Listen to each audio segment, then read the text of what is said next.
স্মরণকালের ভয়াবহ বন্যার সঙ্গে লড়ছে দেশ। পানিতে নিমজ্জিত ফেনী, কুমিল্লা, নোয়াখালী, লক্ষ্মীপুর সহ 11টি জেলা।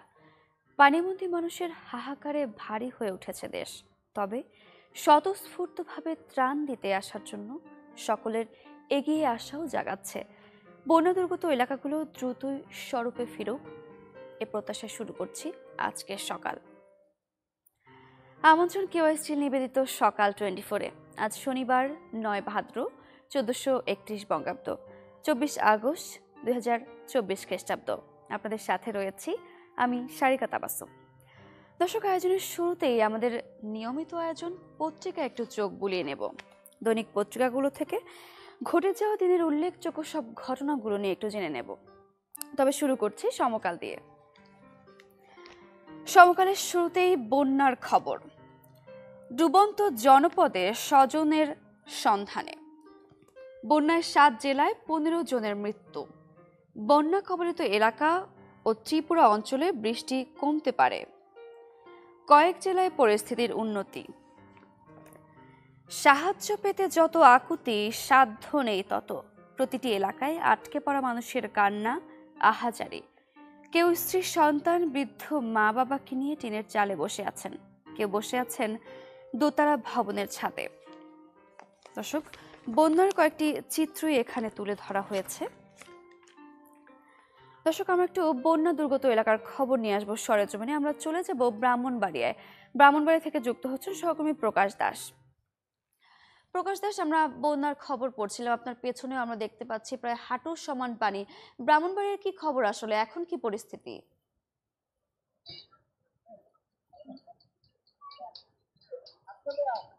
জি সারিকা, ব্রাহ্মণবাড়িয়ার যে সীমান্তবর্তী আখাউড়া উপজেলার বন্যা পরিস্থিতি কিন্তু অনেকটাই উন্নতির দিকে। বিশেষ করে গত 2 দিন ধরে ভারী বৃষ্টিপাত না হওয়ায়, সে সাথে যে ভারতের ত্রিপুরা রাজ্যের পাহাড়ি ঢলের তীব্রতা কমে আসায় আখাউড়ার যে বন্যা পরিস্থিতি সেটা কিন্তু অনেকটাই উন্নতির দিকে, এবং যে বাড়িঘরের যে পানি রয়েছে সেগুলো কিন্তু অনেকটা সরে গেছে।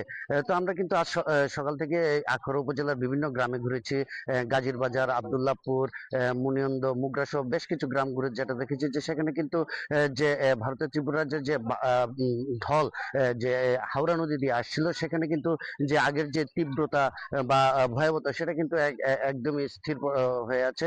তো সেই কারণে কিন্তু যে গ্রামগুলোর যে পানি, সেই পানি কিন্তু থেকে যে মানুষ বন্দিদশা থেকে কিন্তু অনেকটাই মুক্ত হয়েছে।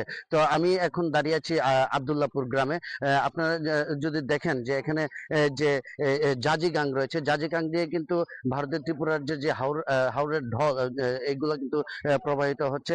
এবং এই ঢলের কারণে কিন্তু যে আখাউড়া আগরতলা সড়কের একটি অস্থায়ী বেইলি সেতু রয়েছে, সেটিও কিন্তু ভাঙ্গন দেখা দিয়েছে, যে কারণে কিন্তু আখাউড়া স্থল বন্দরের যে পণ্য আমদানি রপ্তানি কার্যক্রম সেটা কিন্তু বন্ধ রয়েছে। তো আমি যেটা বলতে পারি যে এখন পানি নেমে গেলেও সাধারণ মানুষের মধ্যে কিন্তু কিছুটা দুর্ভোগ রয়েছে। বিশেষ করে তারা যে তাদের যে রান্না বান্নার সংকট, সেটি কিন্তু তাদেরকে মারাত্মকভাবে পোহাতে হচ্ছে, যে কারণে কিন্তু তাদেরকে শুকনো খাবার খেয়ে কিন্তু তাদের দিনাতিপাত করতে হচ্ছে। এছাড়া আপনাকে জানিয়ে রাখি, যারা বানবাসী মানুষ রয়েছেন তাদের সহযোগিতা কিন্তু জেলা প্রশাসনের পাশাপাশি বিভিন্ন সামাজিক ও স্বেচ্ছাসেবী সংগঠনরা কিন্তু বিভিন্নভাবে কিন্তু ত্রাণ সহায়তা দিয়ে যাচ্ছেন। আপনাকে আরো একটা বিষয় জানিয়ে রাখি, যে পানি উন্নয়ন বোর্ডের পক্ষ থেকে আমাকে জানানো হয়েছে যে হাওড়া নদীর পানি কিন্তু প্রায় 20 সেন্টিমিটার কমেছে, যে কারণে কিন্তু যে বানভাসীরা কিন্তু অনেকটাই স্বস্তিতে রয়েছে। আপনাকে আরো একটা বিষয় জানিয়ে রাখি, যে এই আখাউড়া ছাড়াও কিন্তু কসবা উপজেলাতে কিন্তু 3টি ইউনিয়ন কিন্তু নতুন করে প্লাবিত হয়েছে। তো সারিকা, এই ছিল আমার কাছে সর্বশেষ খবর। প্রকাশ দাস, আপনাকে অসংখ্য ধন্যবাদ। দর্শক, আমরা ব্রাহ্মণবাড়িয়ার বন্যা পরিস্থিতি নিয়ে জানছিলাম ব্রাহ্মণবাড়িয়ার বন্যা পরিস্থিতি কিছুটা উন্নতির দিকে এবং স্বস্তিও কিছুটা ফিরে আসছে বলা যায়। দর্শক, আমরা সমকাল পড়ছিলাম, সমকালের নিচের দিকে শিরোনামগুলোতে যদি একটু চিক বুলাই। ক্ষুধায় কাতর সন্তান, ভেলায় চড়ে মা খুঁজছেন খাবার। উদ্ধারকর্মী ও স্বেচ্ছাসেবীদের ভয়াবহ অভিজ্ঞতা, নিজেরাই অসুস্থ হয়ে ফিরে যাচ্ছেন অনেকে। দর্শক, একই খবর পুরো পত্রিকা জুড়ে আমরা দেখছিলাম বন্যা পরিস্থিতির খবর। এবার একটু আমরা নোয়াখালীর খবর নিয়ে আসবো। নোয়াখালী থেকে যুক্ত হচ্ছে সহকর্মী সুমন ভৌমিক। সুমন ভৌমিক, আপনার কাছে আমরা নোয়াখালীর বন্যা পরিস্থিতি নিয়ে জানতে চাই।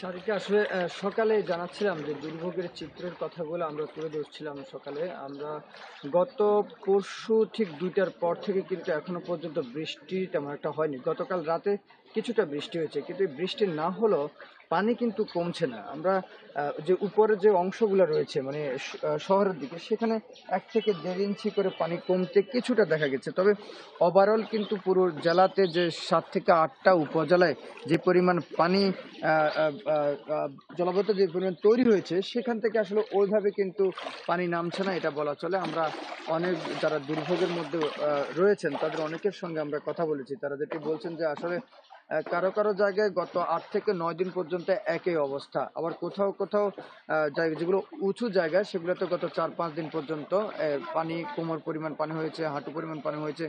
প্রধান যে সড়কগুলো সেগুলোর মধ্যেও কিন্তু হাঁটু পরিমাণ পানি। আর সড়কের বাইরে যেসব জায়গা রয়েছে নিচু অঞ্চল, সেগুলোতে বাসাবাড়ির ভিতরেও ১ থেকে ৩ থেকে ৪ ফুট পর্যন্ত পানি হয়েছে। অনেকের কোমর উপরের দিকে বুক পর্যন্ত পানি হয়েছে, এরকমটা অনেকে বলছে। তারা বিভিন্ন সময় উদ্ধারকর্মী যারা ছিল বা যারা ত্রাণ নিয়ে বিভিন্ন জায়গায় যাচ্ছে, তারাও অনেকে আমাদের সঙ্গে তাদের অনেকগুলো কথা শেয়ার করেছে যে আসলে মানুষ কিভাবে রয়েছে। কালকে আমরা ২টি ঘটনা দেখেছি এরকম যে ৩ থেকে ৪ দিন অসুস্থ হয়ে বাসায় পড়ে আছে, কিন্তু কেউ তাদেরকে উদ্ধার করতে পারেনি। এরকম ঘটনা ঘটেছে বেশ কয়েকটি জায়গায়। পরবর্তী সময় বিভিন্ন অ্যাম্বুলেন্স সার্ভিস দিচ্ছে কেউ কেউ, অর্থাৎ একেবারে ফ্রিতে অ্যাম্বুলেন্স সার্ভিস দিচ্ছে বিভিন্ন হসপিটাল বা ব্যক্তির উদ্যোগে।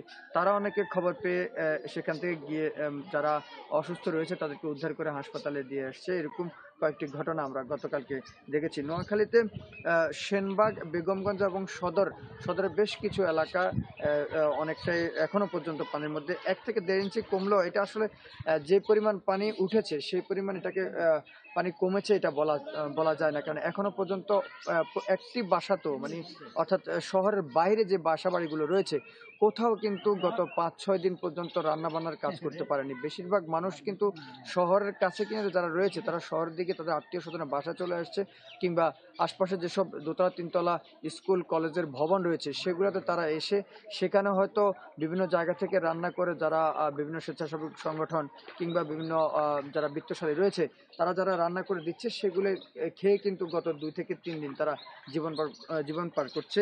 এরকম শিশু সন্তানদেরকে নিয়ে কিন্তু অনেকে খুব কষ্টে রয়েছেন, তারা একেবারে বাচ্চা যারা ব্রেস্ট ফিডিং করে তাদের মারা কিন্তু এরকম অনেক সমস্যায় পড়েছে। আমরা কয়েকটি আশ্রয় কেন্দ্রে গিয়ে দেখেছি, সেখানে আসলে উন্মুক্ত অবস্থার কারণে তারা অনেকে বিব্রতকর পরিস্থিতিতে পড়তে হচ্ছে। চরাঞ্চলে গিয়েছিলাম গতকালকে আমরা কোম্পানিগঞ্জে, কবিরহাট এবং কোম্পানিগঞ্জে বেশ কয়েকটি জায়গায় গিয়েছি। সেখানে কিন্তু পানিটা এত বেশি শহর বা যে ২-৩টি উপজেলা বেগমগঞ্জ, সেনবাগ বা সদরের মতো যে পানি, সেখানে কিন্তু অতটা পানি নেই। কোথাও কোথাও পানি অনেকটা কমে গেছে। সব মিলে আসলে দুর্ভোগ এখনো কোনোভাবেই কমছে না। বৃষ্টি না থাকলেও দুর্ভোগ এখনো পর্যন্ত কমেনি। সারিকা। সুমন ভৌমিক, আপনাকে অসংখ্য ধন্যবাদ। দর্শক, আমরা নোয়াখালীর বন্যা পরিস্থিতি নিয়ে জেনে আসলাম। আমরা জানছিলাম বৃষ্টি না হলেও সেখানকার পানি কিছুতেই কমছে না, এমনই জানাচ্ছিলেন আমাদের সহকর্মী। আমরা সমকাল পত্রিকা পড়ছিলাম, এবার একটু আমরা আবহাওয়া বার্তায় চলে যাব। আমরা জানবো আজকে সারাদিনটি বিভিন্ন বিভাগে কেমন কাটবে সেই পূর্বাভাসগুলো। দর্শক, ২৬ আগস্ট পর্যন্ত সারা দেশে বিক্ষিপ্তভাবে ভারী বৃষ্টির পূর্বাভাস দিয়েছে আবহাওয়া অধিদপ্তর। তবে ফেনী, নোয়াখালী, কুমিল্লা, চট্টগ্রাম, খাগড়াছড়ি, রাঙামাটি ও কক্সবাজারে বৃষ্টিপাতের প্রবণতা কিছু কম হলেও শনিবার থেকে আবার বাড়তে পারে আশঙ্কা আছে দেশের দক্ষিণ পূর্বাঞ্চল সহ রংপুর, রাজশাহী, ঢাকা, বরিশাল, সিলেটের অধিকাংশ স্থানে দমকা হাওয়া সহ ভারী বৃষ্টির।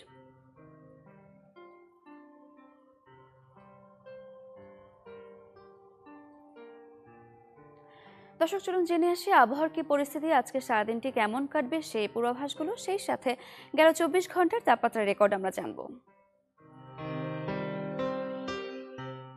চলুন দেখে নেই গেল ২৪ ঘন্টার আবহাওয়ার তথ্য ও আজকের পূর্বাভাস। ঢাকায় গেল ২৪ ঘন্টায় সর্বোচ্চ তাপমাত্রা ছিল ৩২.১ ডিগ্রি সেলসিয়াস, সর্বনিম্ন ২৬.৪ ডিগ্রি সেলসিয়াস।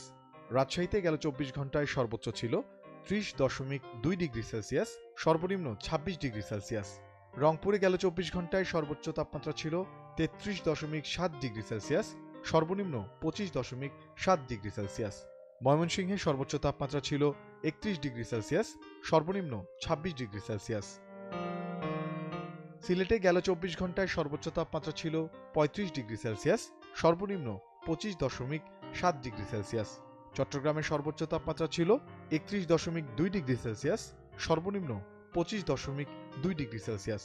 খুলনায় সর্বোচ্চ ছিল 30.2 ডিগ্রি সেলসিয়াস, সর্বনিম্ন 24.8 ডিগ্রি সেলসিয়াস। বরিশালে সর্বোচ্চ তাপমাত্রা ছিল 31.5 ডিগ্রি সেলসিয়াস, সর্বনিম্ন 25 ডিগ্রি সেলসিয়াস। গেল 24 ঘন্টায় দেশের সর্বনিম্ন তাপমাত্রা ছিল পটুয়াখালীর খেপুপাড়ায় 23.6 ডিগ্রি সেলসিয়াস। দেশের সর্বোচ্চ তাপমাত্রা ছিল গেল 24 ঘন্টায় সিলেটে 35 ডিগ্রি সেলসিয়াস। খুলনা, বরিশাল, চট্টগ্রাম ও সিলেটের অধিকাংশ জায়গায় এবং রংপুর ও রাজশাহী, ময়মনসিংহ ও ঢাকা বিভাগের অনেক জায়গায় অস্থায়ীভাবে দমকা হাওয়া সহ হালকা থেকে মাঝারি ধরনের বৃষ্টি, বজ্রসহ বৃষ্টি হতে পারে।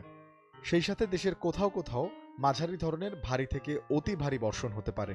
সারা দেশে দিনের তাপমাত্রা সামান্য হ্রাস পেতে পারে ও রাতের তাপমাত্রা সামান্য বৃদ্ধি পেতে পারে।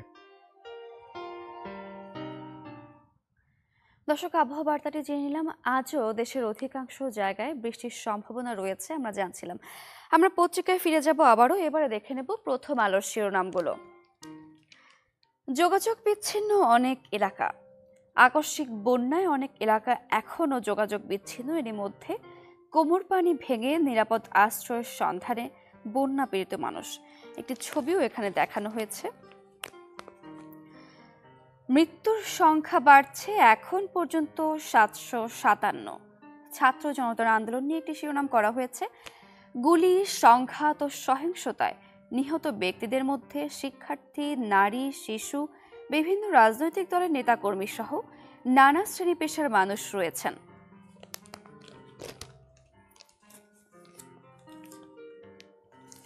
ত্রিপুরা থেকে ফেনী মেঘ বিস্ফোরণ। মেঘ বিস্ফোরণ বিস্তৃত ছিল 50 থেকে 70 কিলোমিটার পর্যন্ত। এর প্রভাবে 3 দিন টানা অতি ভারী বৃষ্টি হয়েছে।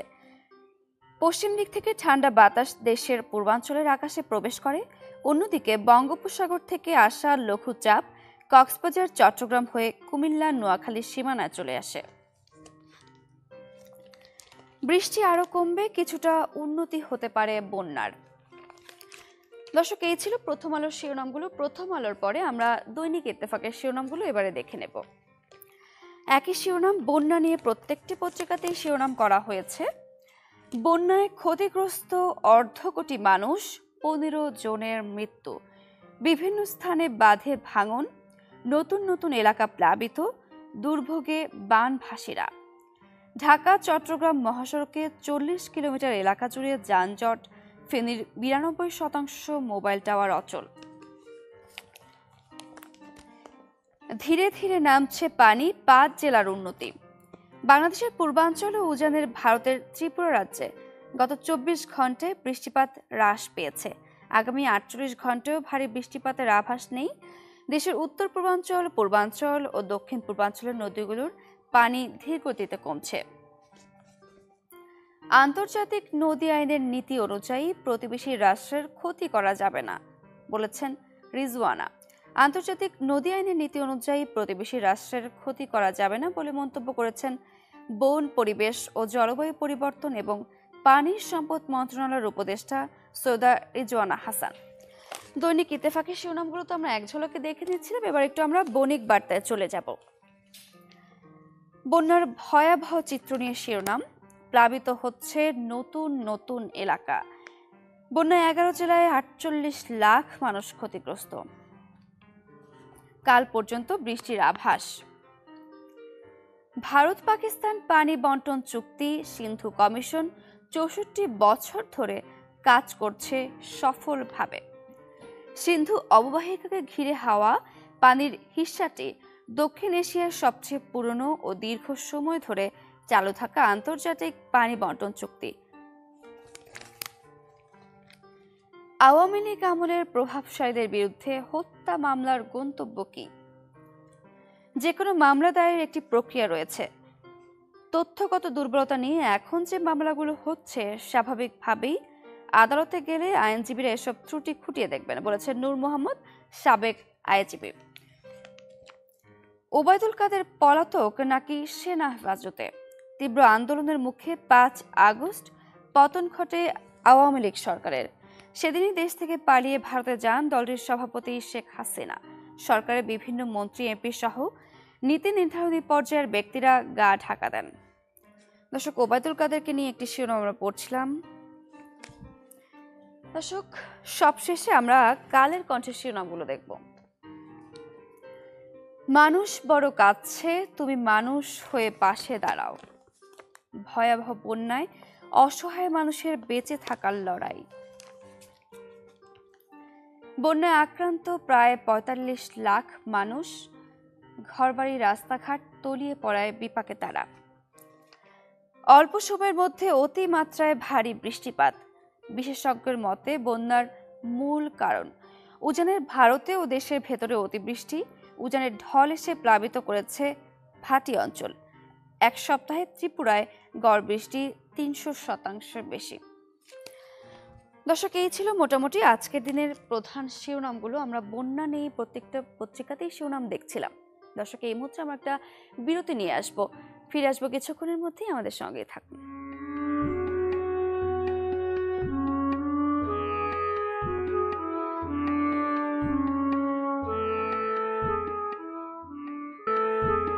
ফিরে এলাম বিরতির পর।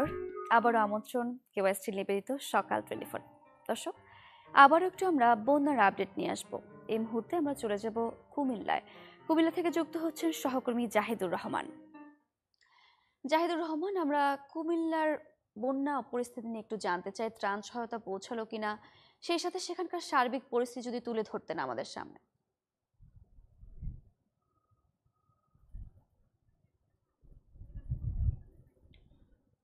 সারিকা, গতকালকে ছিল ভাঙ্গন ভাঙ্গনে বিপর্যস্ত এই এলাকার মানুষ, কিন্তু আজকে থেকে যেটা হয়েছে যে বুড়িচং, কুমিল্লার যে বুড়িচং উপজেলা এবং হচ্ছে ব্রাহ্মণপাড়া উপজেলা, সেখানে কিন্তু আমরা দেখেছি যে আপনার এখানকার মানুষের আসলে মানবিতর জীবনযাপন করছে এবং যোগাযোগ ব্যবস্থা আসলে অনেকটা থমকে গেছে। পাশাপাশি মোবাইল নেটওয়ার্কও কিন্তু আসলে এখানে তেমন একটা পাওয়া যাচ্ছে না। এছাড়াও কিন্তু বিদ্যুতেরও কিন্তু এই উপজেলাগুলোতে সবচেয়ে বড় সমস্যা আকার ধারণ করেছে। তো আমরা স্থানীয় প্রশাসনের মাধ্যমে যেটুকু জানতে পেরেছি যে এই দুটি উপজেলায় আপনার ৬০,০০০ মানুষ কিন্তু পানিবন্দী অবস্থায় রয়েছেন। তো আমরা এই সকালে এই এলাকায় যখন আসি তখন কিন্তু দেখতে পেয়েছি যে বিভিন্ন এলাকা থেকে ট্রাক যোগে আপনার দুর্গত মানুষ যারা রয়েছেন তাদের খাদ্য সামগ্রী এবং ত্রাণ সহায়তা যেটাকে বলে আপনার তা পৌঁছে দেওয়ার জন্য তারা এই এলাকায় ভিড় জমাচ্ছেন এবং আসছেন, কিন্তু তারা কিন্তু যথাযথভাবে কিন্তু আসলে এটা দিতে পারছেন না। এর পেছনে একটাই কারণ আছে, কারণ যেই সব এলাকায় মানুষ পানিবন্দী হয়ে আটকে আছে সেখানে পৌঁছানোর জন্য কিন্তু আসলে তেমন পর্যাপ্ত পরিমাণ যে নৌকা বা ভোট এগুলো কিন্তু এখানে নেই। যে কারণে কাউকে কাউকে আমরা দেখেছি যে ট্রাকে করে আপনার নৌকা বা স্পিড বোটও নিয়ে এসেছেন এবং ত্রাণ সরবরাহ করেছেন, কিন্তু যারা আনতে পারেননি তারা কিন্তু বেশ ভোগান্তির মধ্যে রয়েছেন। মানে ভোগান্তি যেটা যে এখানে আসার পর তারা সাধারণ মানুষ পর্যন্ত পৌঁছতে পারছেন না বা বিকল্প কোনো উপায়ও পাচ্ছেন না ত্রাণটা সেখান পর্যন্ত নিয়ে যাওয়ার। এটা নিয়েও কিন্তু তারা আসলে একটা দুশ্চিন্তার মধ্যে পড়েছেন। এখানে যদি আসলে পর্যাপ্ত নৌকার ব্যবস্থা হতো তাহলে কিন্তু এই সমস্যাটাও কিছুটা লাঘব হতো। বিশেষ করে সাধারণ মানুষ যারা পানিবন্দী হয়ে আটকা রয়েছেন তারা কিন্তু গত দুদিন ধরে কোথাও খাবার পেয়েছেন, কোথাও খাবার পাননি। বিশেষ করে সরকারি তথ্য অনুযায়ী আমরা যেটুকু জানতে পেরেছি যে আশ্রয়ন জেলা প্রশাসন এবং উপজেলা প্রশাসনের উদ্যোগে যেসব নিরাপদ আশ্রয় কেন্দ্র হিসেবে গড়ে তোলা হয়েছিল সেগুলোও কিন্তু আসলে সেখানেও কিন্তু মানুষ আটকা পড়েছে এবং সেখান থেকেও কিন্তু দেখা যাচ্ছে যে অনেকে নিরাপদ আশ্রয়ে চলে যাচ্ছেন। তবে এখানে একটু তথ্য আপনাকে জানিয়ে রাখতে চাই যে আসলে এইখানে যারা পানিবন্দী অবস্থায় আটকা পড়েছেন এবং যারা উদ্ধার হয়ে অন্যত্র চলে গেছেন সেখানেও কিন্তু নতুন করে ভিন্ন একটা সমস্যা তৈরি হয়েছে বলে আমরা জানতে পেরেছি। স্থানীয়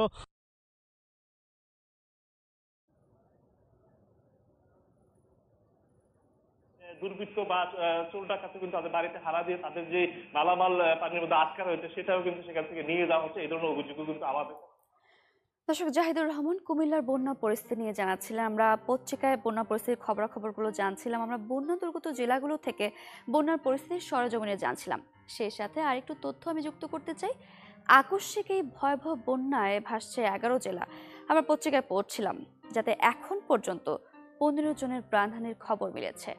7টি নদীর পানি বিপদসীমার উপরে রয়েছে, বৃদ্ধির প্রবণতা আছে আরও 41টিতে।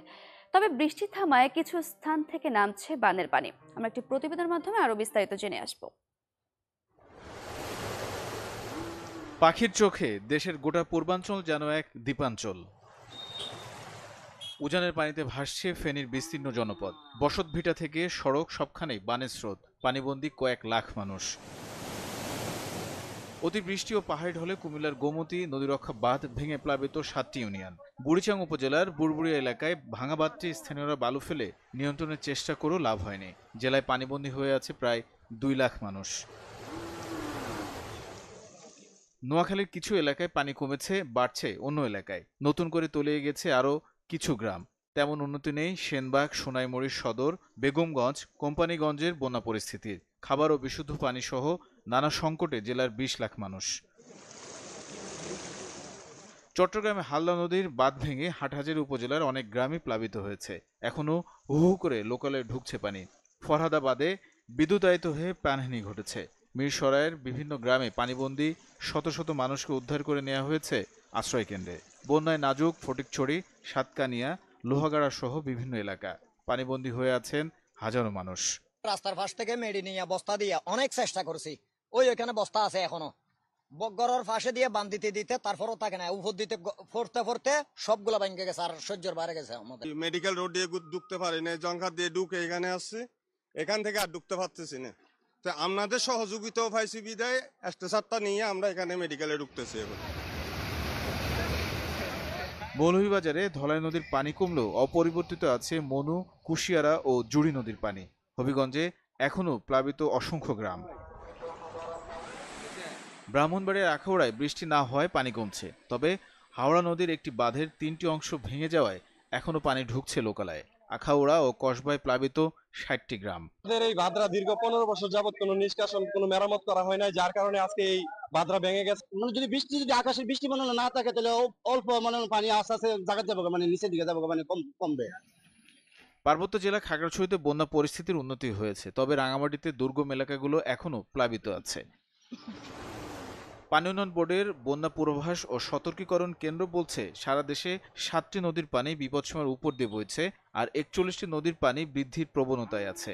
কাঠামোগত যে তথ্যাদি আছে, যথা হচ্ছে উজানের যে বিভিন্ন বাঁধ বা ব্যারেজ বা ইত্যাদি সংক্রান্ত কাঠামোগত যে তথ্যাদি, সেগুলো আসলে আমাদের সাথে বর্তমান এই কর্মসূচির আওতায় এখনো পর্যন্ত এটা আদান প্রদান করা হয় না। এদিকে খুলনার পাইকগাছায় জোয়ারের পানিতে বেড়িবাঁধ ভেঙে 13টি গ্রামে পানিবন্দী হয়ে পড়েছেন প্রায় 15,000 মানুষ। ভাঙা বাঁধটি মেরামতে কয়েকবার চেষ্টা করেও লাভ হয়নি। এতে ভেসে গেছে চিংড়ির ঘের ও ফসলি জমি। তানিম রহমান, চ্যানেল 24। দর্শক, পুরো আয়োজন জুড়ে আমরা বন্যা পরিস্থিতির খবরাখবর জানছিলাম। বন্যা দুর্গত এলাকাগুলো তার স্বরূপে ফিরে আসুক এই প্রত্যাশা রেখে শেষ করছি আজকের আয়োজন। সবাই ভালো থাকবেন, নিরাপদে থাকবেন।